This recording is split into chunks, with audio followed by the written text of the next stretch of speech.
Υπάρχει άραγε καμιά κατάρα από την κληρονομιά του πατέρα μας του Ιδίποδα που να μην την έστειλαν ακόμα οι θεοί στη ζωή μας. Με την ανίδα πόνο, πίκρα, ντροπή, ατιμία, τίποτα που να άλειψα από τις δικές σου και από τις δικές μου συμφορές.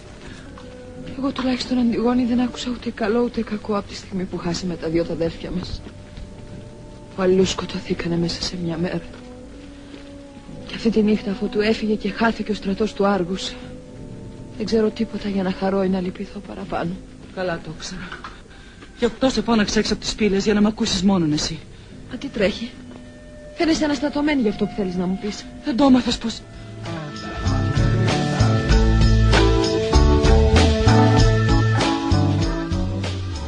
Bienvenidos amigos a Radio Uruguay 1050M, bienvenidos a la máquina de pensar. ¿Cómo les va? ¿Cómo andan todos? Estamos aquí comenzando este tercer día dedicado a Antígona, a la tragedia de Antígona, también dedicado al mito de Antígona y sobre todo a la necesidad de enterrar a los muertos. Estaban escuchando al comienzo del programa la voz de Irene Papas en Antígona, la película de 1961. En control de emisiones tenemos a Jorge Pozzi y en la puesta a punto tenemos al Flaco Germán. Si quieren comunicarse con la máquina de pensar, pueden enviar un SMS al 099-780066. Ayer entrevistábamos a Patti Domenech, un dramaturgo español de allá de Santander, que realizó la versión de Antígona llamada El Corazón de Antígona, que le permitió, una cosa sorprendente, representar esta obra, El Corazón de Antígona, en 28 países. Hizo una versión muy especial donde todos los personajes están representados por una sola actriz que, bueno, de alguna forma es un unipersonal y donde él es el director, ¿no?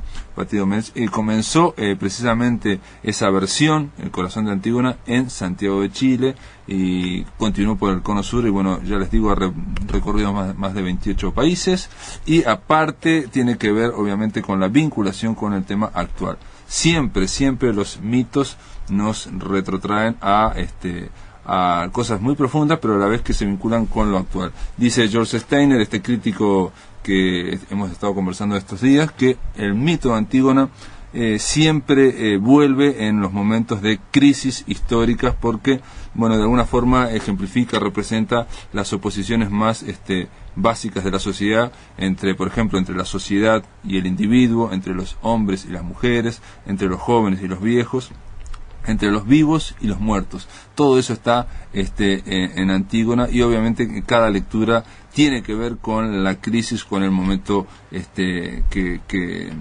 que sirve para reflexionar. En el caso de Patti Domenech, él decía que a él lo había vinculado, lo había impulsado el ver en las Islas Azores la reunión entre Bush, entre todos los líderes europeos, Aznar estaba en ese momento, donde deciden, en esa cumbre de las Islas de las Azores, deciden que hay que invadir Irak. Entonces, en ese contexto, a él dijo, tengo que hacer Antígona porque Antígona es una voz, un grito contra la guerra y contra las consecuencias de la guerra. Para hablar de la actualidad, de la coyuntura de para hablar de nuestra realidad uruguaya, le estamos dando la bienvenida a Óscar López Goldaracena. ¿Cómo andás, Óscar? Muy bien, buenas noches, un placer estar compartiendo este momento contigo, con la audiencia. Quizás algo atípico para los que esperaban algún otro protagonista en relación a este excelente trabajo y perfil que se le está dando en el programa al mito de Antígona, pero también es un desafío para nosotros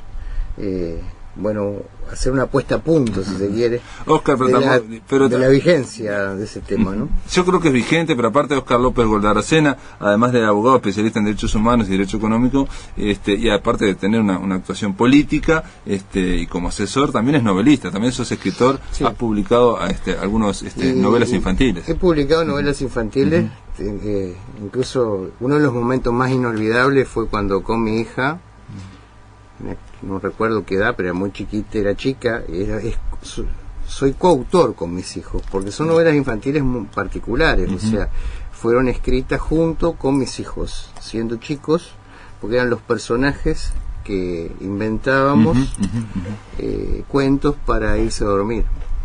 Y un buen día, ellos siempre pedían que les volviera a contar el cuento, y muchas veces me olvidaba, un día les propuse, vamos a escribirlos. y vivíamos en la costa, en Rocha, en invierno, no teníamos televisión, y nos dedicamos a escribir.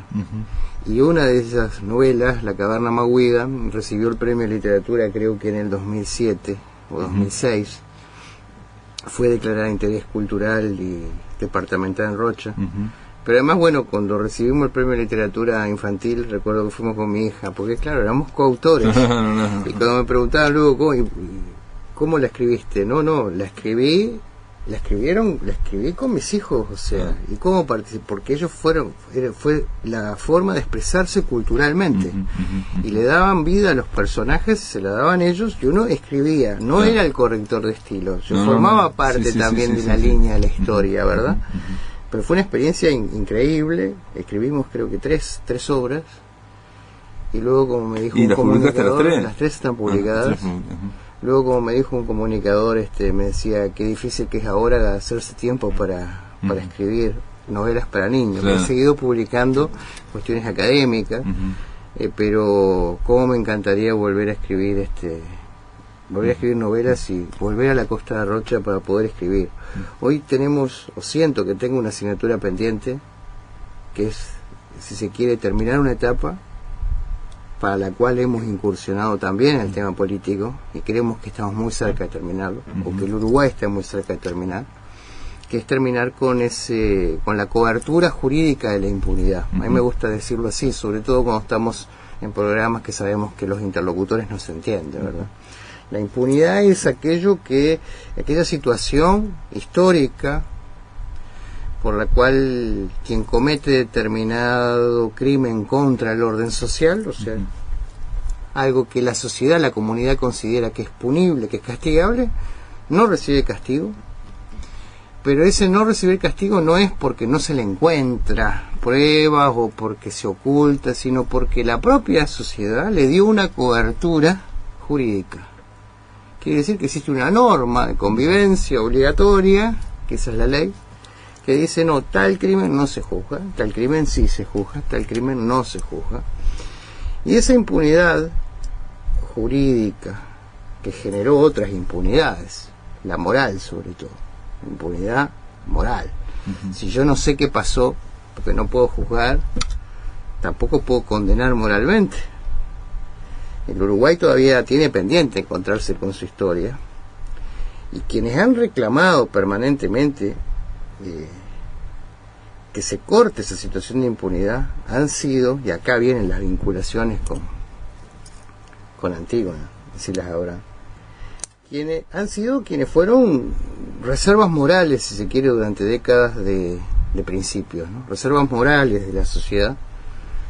Son familiares que desde un primer momento denunciaron: se llevaron a mi madre, se llevaron a mi hijo, se llevaron a mi hermano.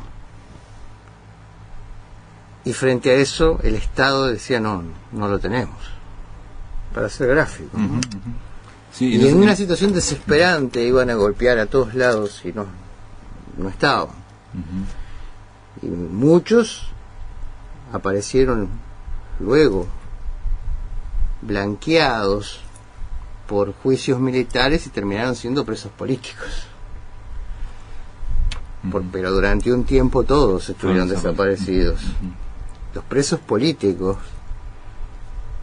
que llenaron Libertad y las presas políticas que llenaron Punta de Rieles estuvieron durante un tiempo desaparecidos en los cuarteles, antes de ser blanqueados. Es un término de la jerga forense o judicial, ¿no es cierto? O sea, una parodia de juicio para decir lo detuvimos hoy, pero en realidad lo habían detenido hacía 60 días, en algunos casos 6 meses, en algunos casos 1 año, y lo tuvieron enterrado en un cuartel donde no existía.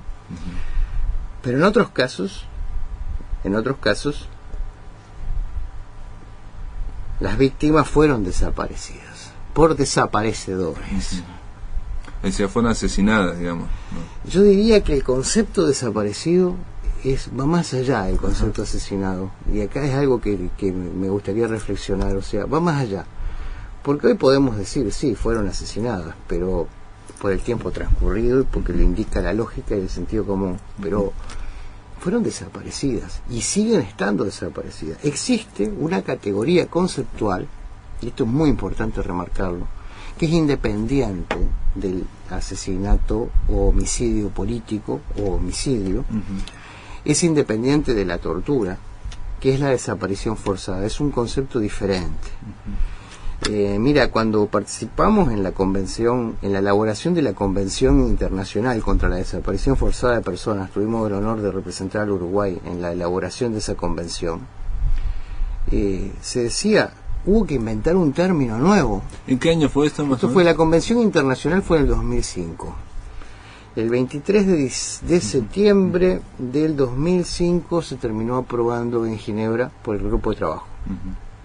La Convención Interamericana contra la Desaparición Forzada de Personas fue en el 2001. O sea, todo el concepto de desaparición forzada de personas es un concepto que comienza en la década del 90.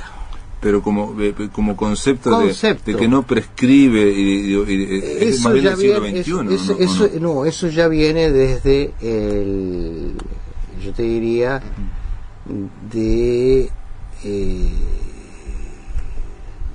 décadas anteriores. Incluso diríamos en el 2001 es la Convención de Imprescriptibilidad.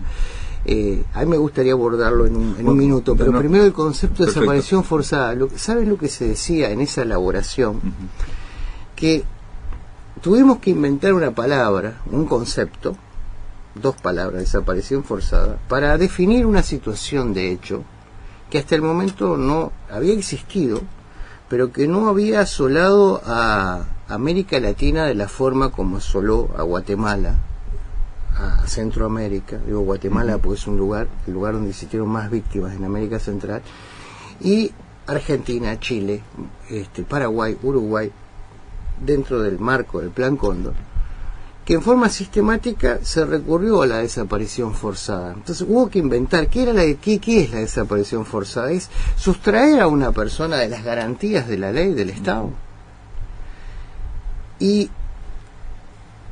torturarla, pero frente al mundo exterior, esa persona deja de existir, se deja de dar información, el Estado deja de dar información. Por un día, por un mes, por un año, por 10 años. O sea, no solo la mata, la asesina, sino que hace desaparecer los restos para que no se le encuentre. O sea, es una situación global. O sea, no se le encuentra y tampoco da información. Quizás las dos patas el centro de la desaparición forzada es hacer desaparecer una persona, sustraer a una persona de las garantías de la ley y no brindar información sobre su paradero o suerte. O sea, se le hace desaparecer, se la traga a la tierra. Fíjense que en el caso de la dictadura uruguaya se recuperó, especialmente quiero referirme a los restos de Chávez Sosa, que yo patrocino a la familia, ¿verdad? Y muchas veces se habla de que se recuperaron los restos y la familia, luego de bregar y denunciar durante años, pudo darle sepultura. Pero muchas veces nos olvidamos en qué situación se recuperaron esos restos. Cuando se descubren los restos, se encuentran que están mutilados las falanges de los dedos, de las manos y de los pies, y que hay restos de bolsas de cal junto con los restos, y se comprueba que fue enterrado con cal viva. Una aberración. Sí. ¿Pero eso por qué? ¿Cuál es el...? Vamos a hacer un proceso ¿por qué? Inductivo. Eso era para evitar que si se le encontraba, se le pudiera identificar. Claro. Por las huellas digitales. Claro que el transcurso del tiempo tuvo un efecto contrario a lo que querían los desaparecedores, porque los científicos pudieron comprobar que al enterrarse con cal viva, la parte ósea se conservó de mejor manera. Entonces pudieron hacerse los exámenes de ADN sin ningún problema. Imagínense, en la época en que desapareció, 76, ADN no existía. Claro, sí. Entonces, claro, los desaparecedores habrán pensado, le cortamos la mano, le cortamos los pies, no se puede, y lo enterramos con cal viva, nadie lo va a reconocer. O sea, pero a ese grado de atrocidad se llegó. Eso pasó en el Uruguay. Ese concepto de desaparición forzada no implica solamente la detención ilegal, Empieza con una detención ilegal, sigue con el proceso de torturas y se incorpora un elemento nuevo, que es no dar información sobre la suerte o paradero de la víctima. Son las palabras que quizás ese, digo, es el más importante, es el concepto diferencial, porque digo, el Estado como, digamos, como ente funciona a la medida en que da información, digamos. Pero además, ¿no? Cuando el Estado no, claro. Precisamente cuando se habla de la razón de Estado, estamos en una cuestión vidriosa, porque generalmente la razón de Estado es precisamente para no ser Estado, para ocultar, ¿no? Pero además, fíjate que en este caso, cuando se habla de que esos tipos de crímenes son terrorismo de Estado y son crímenes de lesa humanidad, que ahí vamos al caso, se deben juzgar siempre, porque el interés común y el bien protegido es el interés de todos, y de que nunca más ocurran. El Estado está concebido como una entidad que debe garantizar los derechos de quienes viven en una sociedad. Quienes vivimos en comunidad nos dimos y nos damos determinadas normas, reglas para convivir. Hay determinadas reglas que son obligatorias, otras no. El grado de civilización alcanzado hoy determina de que, bueno, las sociedades no viven en forma anárquica, sino que viven en un estado de derecho, y se llama estado de derecho porque concibieron reglas obligatorias y crearon una entidad que es quien regula la convivencia. Estado de derecho, democrático, republicano, separación de poderes, ¿verdad? Pero fundamentalmente la democracia entendida en el sentido de que se participa en la elaboración de las reglas de convivencia, y al mismo tiempo Estado de Derecho no solo formal sino material, contenidos. Las normas de convivencia tienen que estar alineadas con determinados principios. ¿Y qué pasa cuando hay una interrupción de ese Estado democrático y cuando viene una dictadura? Digo, me pongo del otro lado del mostrador, ¿no? Y entonces, por la lógica de los hechos famosos, no se puede brindar información. Ahí es el problema cuando se restablecen las democracias. Durante las dictaduras se quiebra el Estado de Derecho. Yo lo digo en forma muy gráfica muchas veces para los niños. El último libro para niños fue precisamente un libro, El Derecho y el Revés, enseñando que existen momentos históricos en que el derecho no existe y el revés. El edificio se cayó el Estado de Derecho.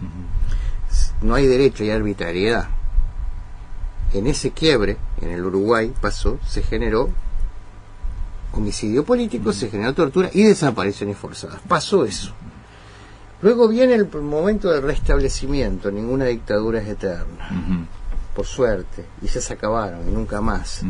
Y eso, si quieres, lo encaramos cuando tú me digas. Bueno, si te parece, Oscar, después de la pausa nos estamos yendo, y es una respuesta que creo que hay que darla claramente. ¿Qué pasa con las famosas razones de Estado, con la famosa lógica de los hechos, que bueno, que ya sabemos a dónde nos lleva, y que en Antígona también está planteado? Antígona plantea su reclamo moral, y la hermana Ismene trata de decir, bueno, vamos a trata de buscar una salida moderada que no existe. Después de la pausa continuamos con Óscar López Goldarcena. En el aire de Radio Uruguay, La Máquina de Pensar.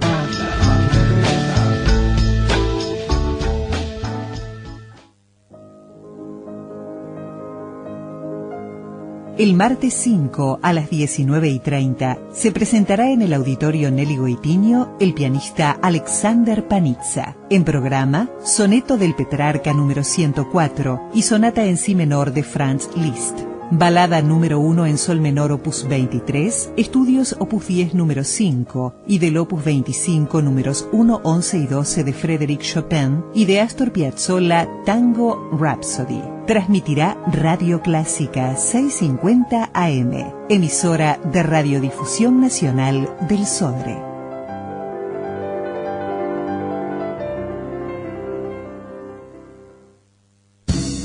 Este jueves en Radio Uruguay,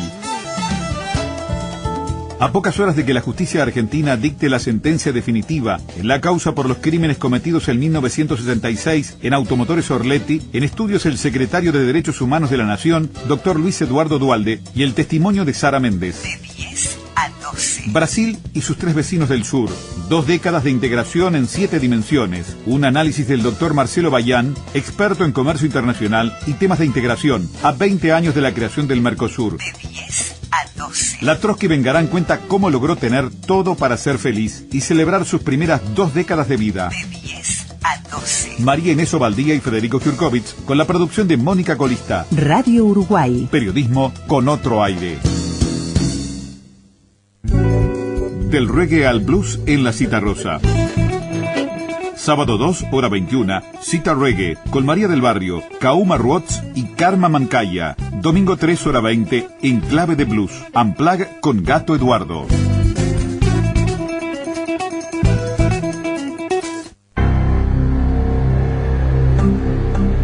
Somos Radio Uruguay, 1050 AM, Montevideo, Uruguay, con su repetidora 103.9 FM en el departamento de Colonia.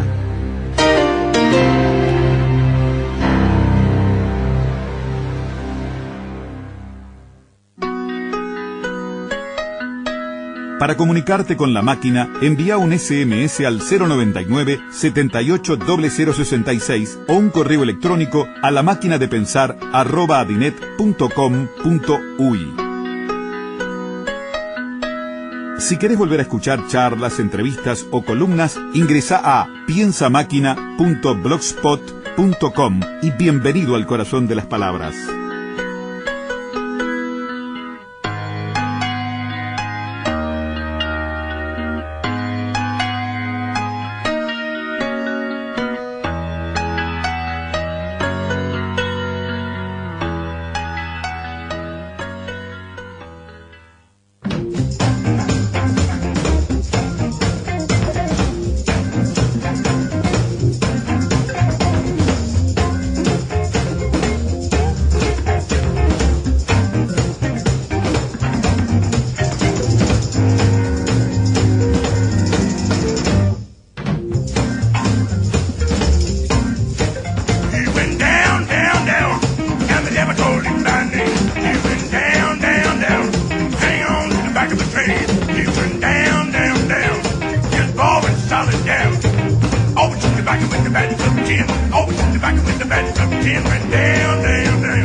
El tema de Tom Waits, Down, Down, Down, nos ha estado acompañando con su blues Tom Waits. Y continuamos aquí con Óscar López Goldazarena. Obviamente fuera del micrófono estábamos hablando, pero Óscar, en realidad era para tratar un poco de centrar el momento actual de los derechos humanos. Obviamente hay un proyecto de ley interpretativa para dejar sin efecto la ley de caducidad.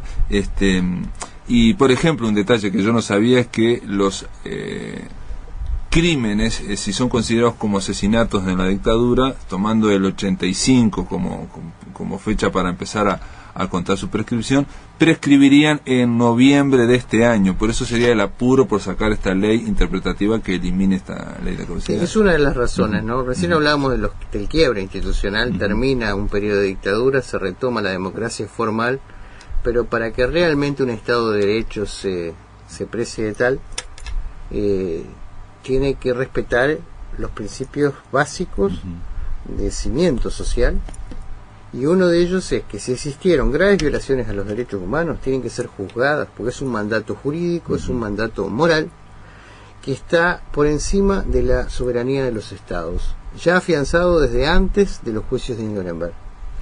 Cuando en el Uruguay se discute desde cuándo, si tal crimen ya era delito en aquella época, yo utilizo un argumento de muy fácil comprensión, o sea, son los argumentos de la derecha jurídica y de la derecha política. No tengo pelos en la lengua, que son derecha, los que quieren la impunidad son derecha y conservadores en lo jurídico y en lo político. Son los mismos argumentos que utilizaban los abogados de los criminales nazis acusados en Nuremberg y de los criminales japoneses en Tokio. Y están acusando a mi cliente de, dice, entre comillas, de delitos que no eran crímenes en el derecho en la época que se cometieron. La desaparición forzada, por ejemplo. Ajá, porque es, digamos, más reciente. Claro.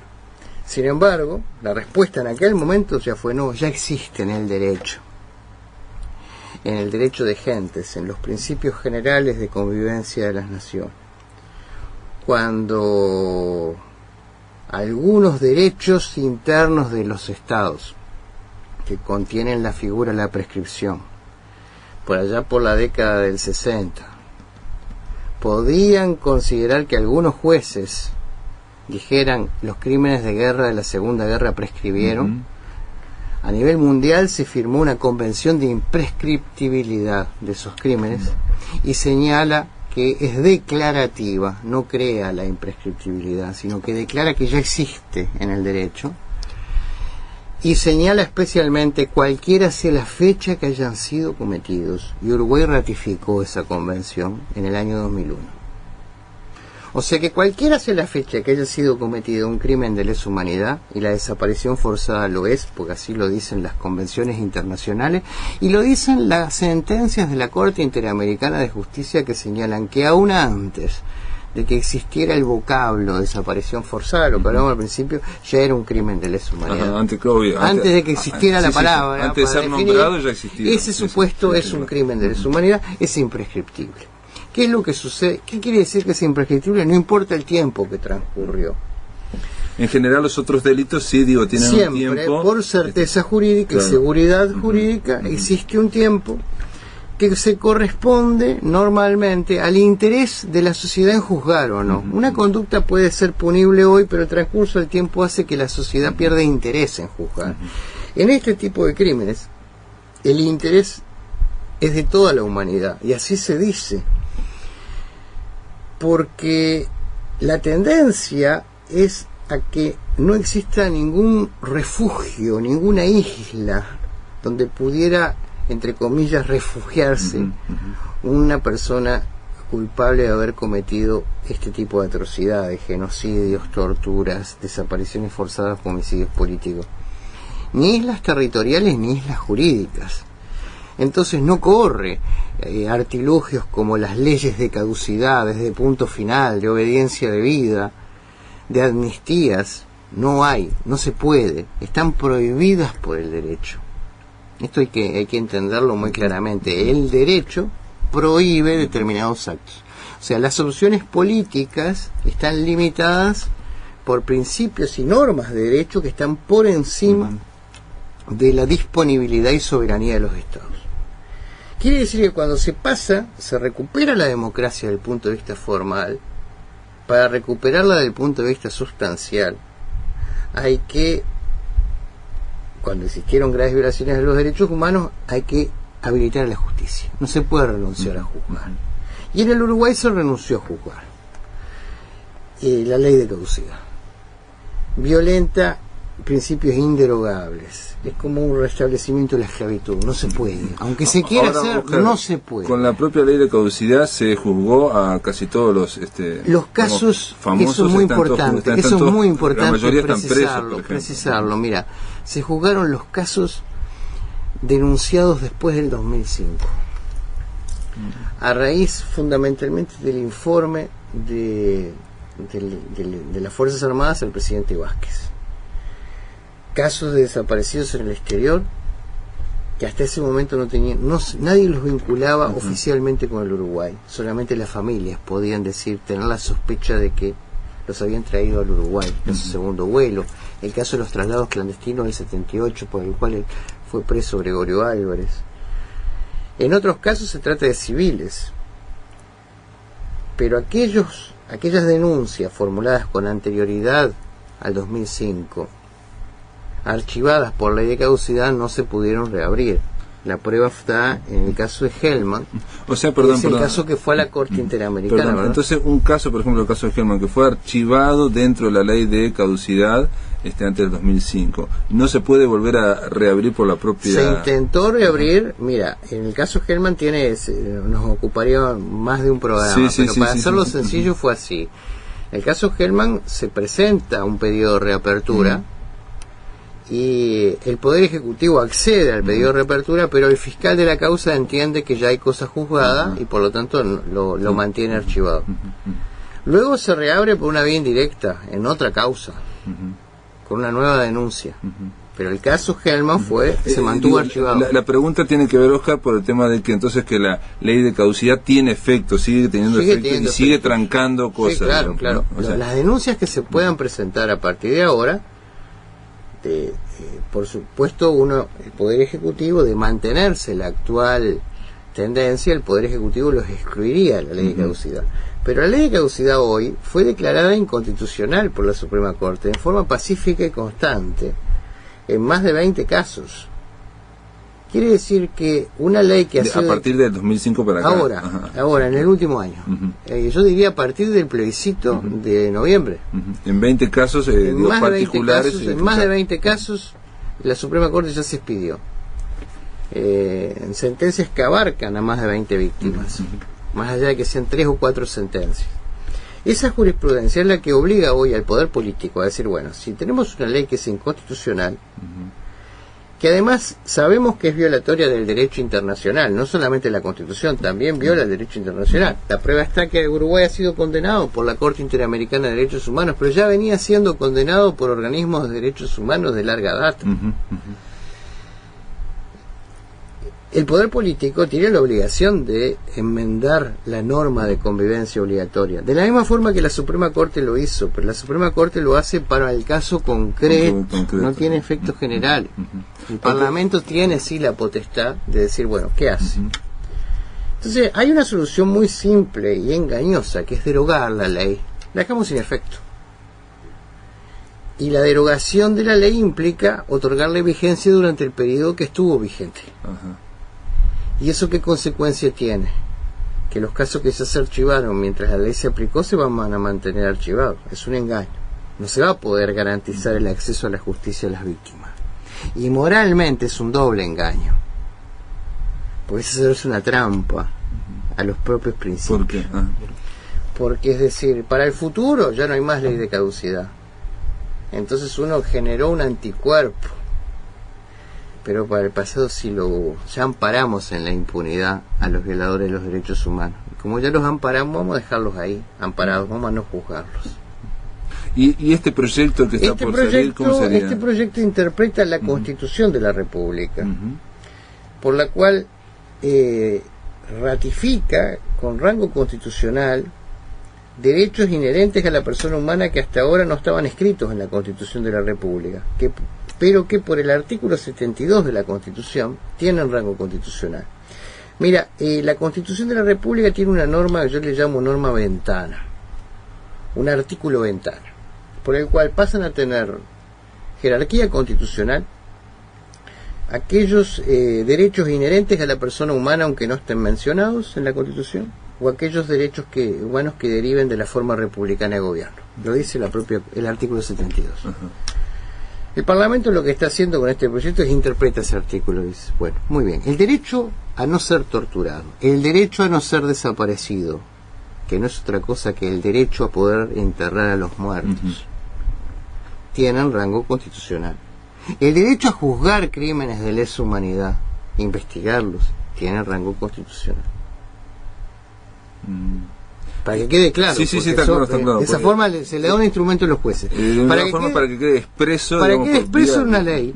Pero al mismo tiempo, para que no haya dudas, se dice muy bien, en virtud de esa declaración, los crímenes cometidos durante el periodo de la dictadura no prescriben, si los jueces entienden que se tratan de delitos prescriptibles. Lo dice al revés, dice, sin perjuicio de que los delitos son imprescriptibles. Quiere decir, si algún juez entendiera lo que tú decías al comienzo, que no se trata de crímenes de lesa humanidad, sino de simples homicidios, y por lo tanto prescribirían en octubre, noviembre de este año, no se computa el tiempo transcurrido entre la ley de caducidad y la fecha de sanción de la ley. No se puede invocar la cosa juzgada, porque no se juzgó en ningún caso. Pero sin embargo escuchamos y vemos a cantidad de referentes políticos. Y no se computa, ¿qué quiere decir? Que no se computa el tiempo, o sea, es una ficción. Se empezaría a computar a partir de ahora. Ajá, o sea, pasarían otros 30 años exactamente. Más. Bien. Por lo tanto nadie puede invocar, pasó la prescripción, o sea, no se computa el tiempo. Si algún juez entendiera que no son crímenes de lesa humanidad y que no son por su naturaleza imprescriptibles, que son prescriptibles, el proyecto lo aclara. Especialmente, dice, sin perjuicio de la imprescriptibilidad, no se computará, respecto de aquellos delitos que sean prescriptibles, no se computará el periodo transcurrido entre diciembre de la fecha que se sancionó la ley hasta ahora. También señala de que no se podrá invocar la cosa juzgada. ¿Qué es la cosa juzgada? Si ya juzgué a una persona, no la puedo juzgar dos veces por el mismo hecho. Y acá se ha inventado y se sigue repitiendo en los medios, y uno lo escucha en muchos medios, que se está violando la Constitución con este proyecto. Vamos a no dejarnos engañar. Lo que viola la Constitución es la ley de caducidad. Lo dice la Corte de Justicia, lo dice la Corte Interamericana, viola la Convención Interamericana de Derechos Humanos, viola la Convención sobre desaparición forzada de personas.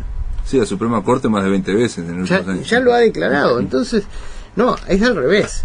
Lo que es inconstitucional es la ley. La cosa juzgada es un principio de derecho que garantiza derechos humanos, que es que nadie puede ser juzgado dos veces por el mismo hecho. Pero en estos casos no existió juzgamiento. Lo que existió fue una resolución de un juez que mandó a archivar. Entonces, esa resolución de un juez que mandó a archivar en virtud de la ley de caducidad no puede considerarse, entre comillas, cosa juzgada. Ya se juzgó. No, porque no se juzgó. Esos casos no se juzgaron. Por lo tanto, el proyecto de ley interpretativo no es una nulidad de la ley, que es lo que hubiéramos querido, pero es un mecanismo adecuado para que la ley de caducidad sea definitivamente cadáver y la podamos enterrar.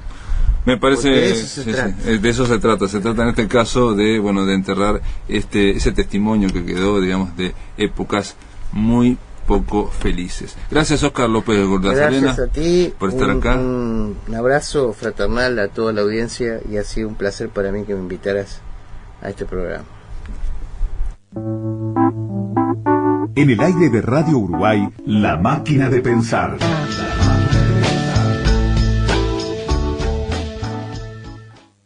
Desayunos de trabajo de ADM. 30 de marzo. Presidenta de Antel, ingeniera Carolina Cose. 31 de marzo, evento internacional con el secretario de Agricultura y Ganadería de México, licenciado Francisco Mayorga. 8 horas, Club de Golf del Uruguay. Reservas 2-902-5611 extensión 117. ADM, haciendo que las cosas sucedan.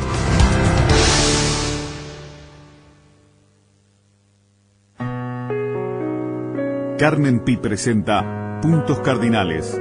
Teatro Solís, Sala Zavala Muniz, 31 de marzo, hora 21. Entradas a la venta en Red UTS y Boletería del Solís. Carmen Pi, Puntos Cardinales. de los desencuentros. Exposición Archivo Nacional de la Imagen.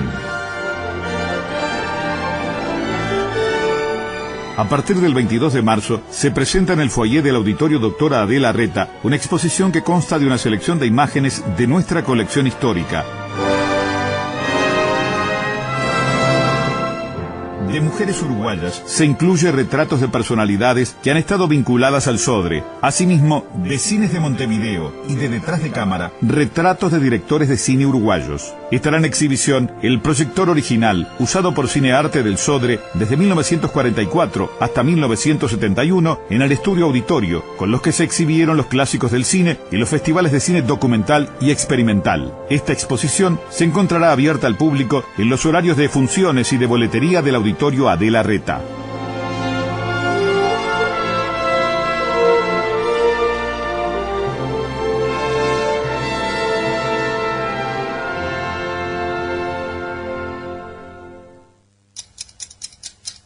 Ahora, Radio Uruguay te acompaña también en la madrugada.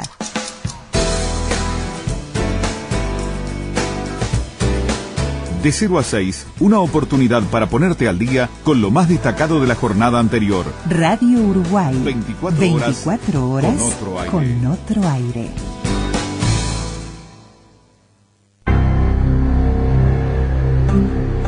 Somos Radio Uruguay, 1050 AM, Montevideo, Uruguay, con su repetidora 103.9 FM en el departamento de Colonia.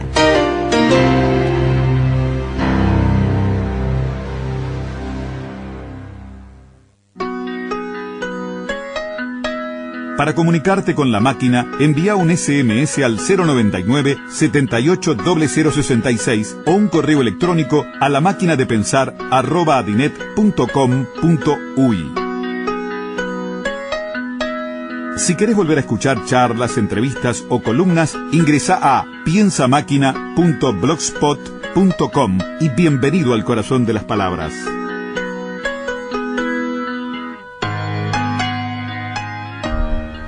Ustedes saben que de Poetas y Locos es un espacio que tiene Rafael Courtoisí aquí en La Máquina de Pensar, donde habla de su antología poética de la poesía uruguaya del siglo XX, que ha sido editado, un libro en España, en Editorial Visor, y que fue presentada hace relativamente poco en el Museo del Blanes. En esta ocasión, Rafael nos va a hablar de una generación largamente ninguneada, la generación del 30.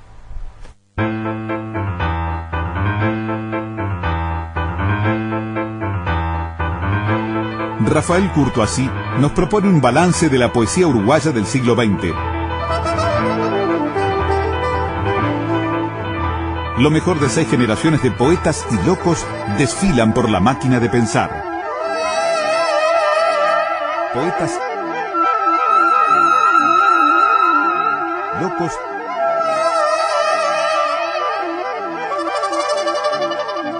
poetas y locos.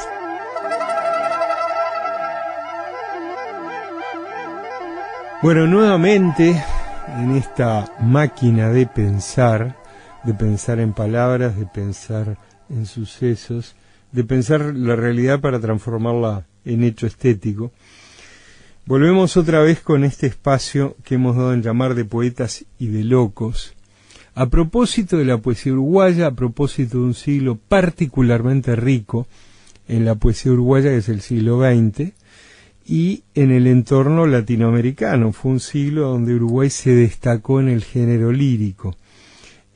Hablamos ya de el porqué de esa gran antología de poesía uruguaya, se llama Poesía Uruguaya en el siglo XX, publicada por Editorial Visor, un trabajo que nos llevó casi 4 años confeccionar, revisar, buscar documentos, y que en este momento felizmente está a disposición en las librerías montevideanas, está siendo distribuido.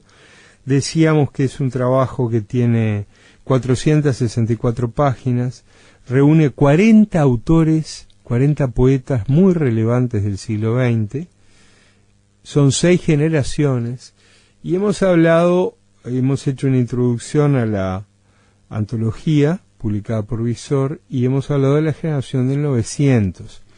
En este espacio de hoy vamos a hablar de la del 30, la generación llamada también por la crítica generación del centenario.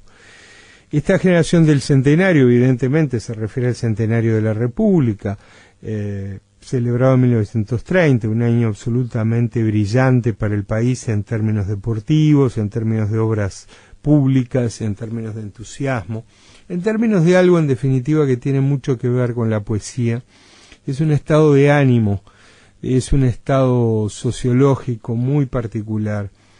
Esta generación del 30 muchas veces se ha calificado por la crítica en los años 60 y 70 y en parte por el 45 como una generación inocua, como una generación sin peso literariamente. Y justamente lo que hemos propuesto en el trabajo Antología Uruguaya de la Poesía del Siglo XX, publicado por Editorial Visor, es lo contrario, es plantear que el 30 fue una generación extremadamente activa, muy atenta a lo que ocurría en el mundo y al mismo tiempo con una peculiar conexión con la idiosincrasia uruguaya, con el modo de hacer poesía del Uruguay. Y voy a citar, entre muchos otros posibles, 3 nombres capitales, 3 nombres muy importantes. En lo que tiene que ver con las vanguardias que marcaron el siglo XX, el futurismo, el surrealismo, el dadaísmo, el ultraísmo, etcétera, hay un nombre en particular que es el de Alfredo Mario Ferreiro, el famoso autor de El hombre que se tragó un autobús, un libro que fue elogiado en su momento por nada más y nada menos que Jorge Luis Borges. Es un representante de la década del 30 que fue visto muchas veces por la hipercrítica del 45 y de los 60 y 70 como un poeta menor. Es un poeta mayor, es un poeta que supo tomar la impronta del futurismo, que es una vanguardia europea que tiene 2 vertientes, la del socialismo real o la del comunismo a través de Mayakovsky, y paradojalmente la del futurismo de Marinetti. La del futurismo de Marinetti, que es de signo ideológico opuesto, pero que tiene elementos estéticos afines. Esas 2 vanguardias que se polarizaron y que aparecieron en Europa con un ímpetu enorme, por uno u otro elemento ideológico, en Uruguay fueron sublimadas, fueron transformadas por la postura humorística, la idiosincrasia rioplatense, la mirada tierna de Alfredo Mario Ferreiro. Hay un poema donde el primer rascacielos del Uruguay, skyscraper, como le llamaban los norteamericanos, esos altos edificios típicos de la década del 20, 30, 40 y 50, que fue el Palacio Salvo. Hay un poema dedicado al Salvo, donde Alfredo Mario Ferreiro imagina ese enorme edificio de costado, imagina ese edificio horizontal, tendido como una jirafa durmiendo la siesta sobre la avenida 18 de Julio. La mirada de Alfredo Mario Ferreiro es una mirada que transformó lo duro, lo rígido, lo intempestivo y totalitario de las vanguardias europeas en unas vanguardias mucho más cálidas, mucho más ayornadas con ese ser latino y en particular latinoamericano. Ese es un nombre que nos muestra que la generación del centenario fue muy relevante, no es para nada olvidable.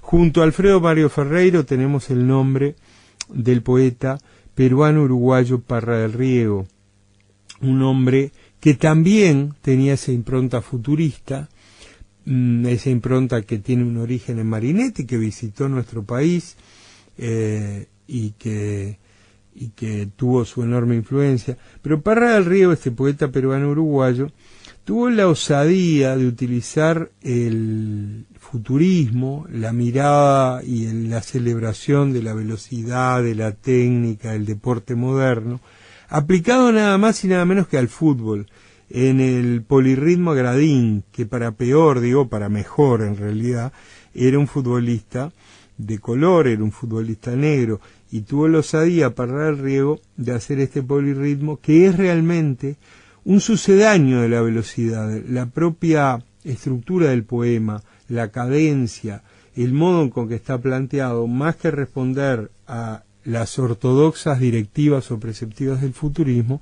muestra cómo se asimila eso a celebrar a un atleta de raza negra inigualable, y entonces es humorístico, contestatario, rebelde y anárquico en muchos sentidos. Otra demostración que los años 30 en Uruguay fueron muy ricos, y eso es un poco lo que tratamos también en esa sección de la antología de reflejar.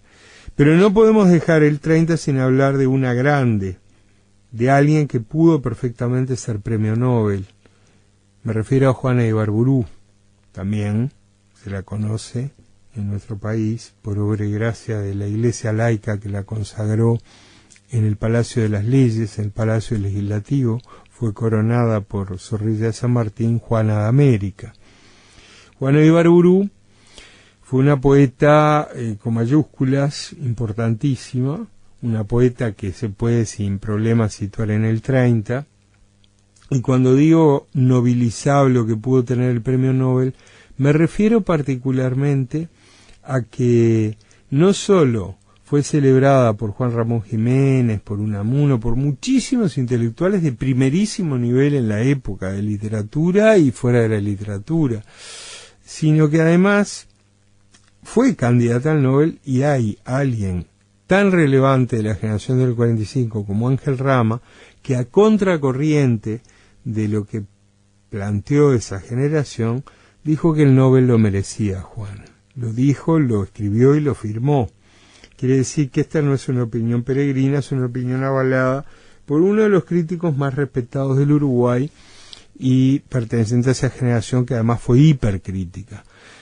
Juana Ibarburu, además de ser nobilizable, es una poeta que nunca perdió vigencia, tuvo distintas épocas, distintas maneras, llegó desde una poesía erótica, pasional, hasta carnal, podría decirse, a una poesía celebratoria de ciertas glorias, una poesía intimista, después una poesía también de una etapa oscura. En todas esas zonas fue una poeta destacadísima, amiga de Gabriela Mistral, cuyo nombre real era Lucila Godoy, la chilena que realmente fue el primer premio Nobel latinoamericano en 1945, o sea, ese premio que pudo haber sacado Juana, y Juana celebró que lo sacara su amiga Gabriela Mistral, amiga también de Alfonsina Storni, de una generación de poetas que, si nos vamos hacia el norte de Latinoamérica, tenemos a una Julia de Burgos, una poeta puertorriqueña, que no tuvo la misma suerte que sus correligionarias, sus compañeras del sur, porque nació en una época, en un momento y en una geografía sociopolítica adversa. Juana Ibarburu es un nombre resplandeciente del llamado país del centenario, y en ese sentido me parece que, más allá de una mención absolutamente imprescindible a Fernán Silva Valdés, alguien que a su vez transformó otras de las vanguardias, el ultraísmo borgesino,